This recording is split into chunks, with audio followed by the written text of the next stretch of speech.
بسم اللہ الرحمن الرحیم۔ پیارے دوستو، اگرچہ اسلام میں بلی حلال نہیں ہے لیکن اس کو پاکیزہ اور طاہر حیوانات میں شمار کیا جاتا ہے۔ جو بلیاں کسی کی ملکیت نہ ہوں انہیں پالنے میں کوئی حرج نہیں ہے۔ صحیح بخاری اور صحیح مسلم میں عبداللہ بن عمر سے حدیث ثابت ہے کہ رسول کریم صلی اللہ علیہ وآلہ وسلم نے فرمایا، ایک عورت کو بلی کی وجہ سے عذاب دیا گیا۔ اس عورت نے بلی کو باندھ دیا حتیٰ کہ وہ بلی مر گئی۔ وہ اسے نہ تو کھانے کے لیے کچھ دیتی اور نہ ہی پینے کے لیے، اور نہ ہی اسے چھوڑا کہ وہ زمین کے کیڑے مکوڑے کھائے۔ تو وہ عورت بلی کی وجہ سے آگ میں داخل ہو گئی۔ دوستو، آج کی ویڈیو میں ہم آپ کو یہ بتانے جا رہے ہیں کہ بلی کے بارے میں حضور اکرم صلی اللہ علیہ وآلہ وسلم کا کیا فرمان ہے اور بلی کو پالنا کیسا ہے۔ اس کے علاوہ آپ کو بلیوں سے متعلق مزید معلومات بھی دیں گے۔ آپ سے گزارش ہے کہ ہماری اس ویڈیو کو آخر تک ضرور دیکھیے گا۔ پیارے دوستو، کہتے ہیں کہ انسان نے بلی کو تقریباً 10,000 سال پہلے سدھایا، یعنی کہ اپنے پاس بلایا۔ بلی آج کے دور میں عام پالتو جانوروں میں ایک مثال ہے۔ افریقی جنگلی بلیوں کی کئی اقسام کو پالتو بلیوں کے آباء و اجداد سمجھا جاتا ہے۔ یہ خیال کیا جاتا ہے کہ بلیوں کو پہلے اس وجہ سے سدھایا گیا کہ یہ چوہے کھاتی تھی، اور آج بھی جہاں اناج محفوظ کیا جاتا ہے اسی مقصد کے لیے یہ پالی جاتی ہیں۔ بعد میں ان کو انسان کے دوست اور پالتو جانوروں کے طور پر بھی پالا جانے لگا۔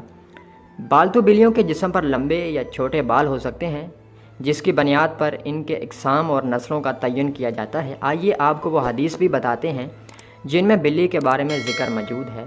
دوستو، روایات سے یہ بات ثابت ہے کہ بلی اگر کھانے میں سے کچھ کھا جائے یا پانی پی جائے تو وہ پلیت اور نجس نہیں ہوتا، کیونکہ ابو داؤد وغیرہ میں حدیث ہے کہ ایک عورت نے حضرت عائشہ رضی اللہ تعالیٰ عنہ کا ہریسہ بھیجا تو وہ نماز پڑھ رہی تھی۔ انہوں نے نماز ہی میں اشارہ کیا وہ کوئی اسے رکھ دے، تو بلی آئی اور آ کر اس میں سے ہریسہ کھا گئی۔ عائشہ رضی اللہ تعالیٰ عنہ نے نماز کے بعد اسی جگہ سے ہریسہ کھایا جہاں سے بلی نے کھایا تھا، اور فرمایا، بلا شبہ رسول کریم صلی اللہ علیہ وآلہ وسلم کا فرمان ہے، یہ بلی پلید اور نجس نہیں ہے بلکہ یہ تو ہم پر آنے جانے والیاں ہیں۔ عائشہ رضی اللہ تعالیٰ عنہ بیان کرتی ہیں، میں نے رسول کریم صلی اللہ علیہ وآلہ وسلم کو بلی کے بچے ہوئے پانی سے وضو کرتے بھی دیکھا ہے۔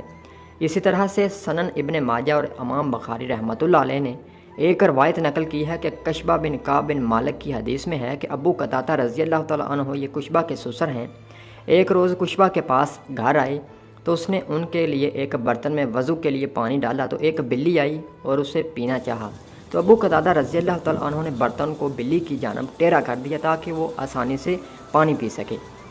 تو آپ رضی اللہ تعالیٰ عنہ نے دیکھا کہ میں انہیں دیکھے جا رہی ہوں، تو وہ کہنے لگے، میری بھتیجی، کیا تم اس سے تعجب کر رہی ہو؟ میں نے کہا، جی ہاں۔ تو انہوں نے کہا، نبی کریم صلی اللہ علیہ وآلہ وسلم نے فرمایا، یہ نجس نہیں بلکہ یہ تو تم پر آنے جانے والی ہیں۔ دوستو، جہاں تک گھر میں بلی پالنے کا سوال ہے تو اس بارے میں فقہا کا کہنا ہے کہ گھر میں بلی رکھی جا سکتی ہے، ایسا کرنے میں کوئی حرج نہیں، کیونکہ بلی موذو جانور نہیں ہے اور نہ ہی نجس ہے، یہ ہر ایک کو معلوم ہے، اس میں کوئی نقصان نہیں، بلکہ بلی گھر میں رکھنا فائدہ مند ہے، اس لیے کہ گھر میں پیدا ہونے والے کیڑے مکوڑوں اور سانپ اور چوہے کھا جاتی ہے۔ بلی کو گھر میں پالنے سے رزق میں برکت بھی پیدا ہوتی ہے، اور نجس اس لیے نہیں کہ حدیث میں نبی کریم صلی اللہ علیہ وآلہ وسلم نے اس کے نجس نہ ہونے کا بتلا دیا ہے۔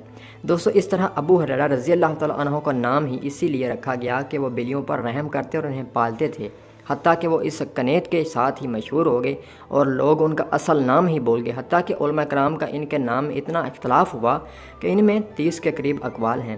تو دوستو، اگر ابو ہریرہ رضی اللہ تعالیٰ عنہ جیسے جلیل القدر صحابی رسول اللہ صلی اللہ علیہ وآلہ وسلم کا بلیاں پالنا ثابت ہے اور آپ صلی اللہ علیہ وآلہ وسلم نے اسے نجس نہیں کہا، تو اس سے یہ معلوم ہوا کہ گھر میں بلی پالنا جائز ہے۔ جو لوگ اس کا شوق رکھتے ہیں وہ درست ہے، لیکن یہ خیال رکھا جائے کہ جب بلی پالی جائے تو اس کی خوراک کا اور باقی ضروریات کا بھی پورا خیال رکھا جائے اور اس کو کسی قسم کی ایذا اور تکلیف نہ دی جائے۔ دوستو، آپ کو گھر میں بلی پالنے کا ایک اور فائدہ بھی بتاتے ہیں جو کہ ماہرین نے بیان کیا ہے۔ ماہرین کے مطابق بلیوں کو انسانی لمس بے حد پسند ہوتے ہیں اور انسان بھی اس سے محظوظ ہوتا ہے، اسی لیے چاہیے کہ پالتو بلی کو اپنے ساتھ لپٹا کر بٹھایا اور سلایا جائے۔ یہ نہ صرف آپ کی بلی کو خوش کرے گا بلکہ آپ کو ڈپریشن سے بھی نجات دلائے گا، لہٰذا آپ بلی کو اپنا ڈپریشن کم کرنے کی غرض سے بھی پال سکتے ہیں۔ آئیے اب آپ کو بلیوں کے بارے میں کچھ مفید اور مزید دلچسپ معلومات بھی بتا دیتے ہیں جو کہ ماہرین کے تجربات کی بنیاد پر سامنے آئی ہے۔